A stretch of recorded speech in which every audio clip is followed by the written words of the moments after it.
पेश है हिंदी जबान में अपडेट। भारत झूठी जानकारियां तथा फेक समाचार विशेष रूप से पाकिस्तान के विषय में फैलाने में बहुत अधिक निपुण है। जब कश्मीर तथा पाकिस्तान की बात होती है, भारतीय मीडिया तथा टीवी हिंदुत्व माउथपीस के रूप में काम करते हैं।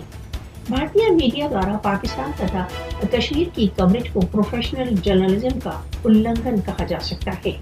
भारतीय पत्रकार तथा टीवी एंकर्स वही कहते हैं जो पाकिस्तान तथा कश्मीर के संबंध में बीजेपी के शासन की सरकारी नीति के अनुसार है।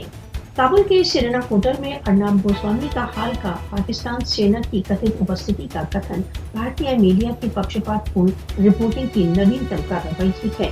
भारतीय एंकर अर्नब गोस्वामी के काबुल के सेरेना होटल के 5वें फ्लोर के विषय में निरर्थक दावों के पश्चात ट्विटर प्रयोग करने वालों ने असंख्य मेम्स शेयर किए। भारत के पत्रकार अर्नब गोस्वामी के सेरेना होटल के विषय में झूठ ने उसको मुंह दिखाने योग्य नहीं छोड़ा। अर्नब मुखर्जी का 2 मंजिला काबुल होटल के 5वें फ्लोर पर पाक सेना की उपस्थिति के दावे ने ट्विटर में उसे उपहास का विषय बना दिया। बीजेपी समर्थित भारतीय मीडिया तथा पत्रकार पाकिस्तान के विरुद्ध घृणा फैला रहे हैं। आरएसएस संबद्ध भारतीय मीडिया हिंदुत्व विचारधारा को प्रोजेक्ट करने को अपने मिशन पर है।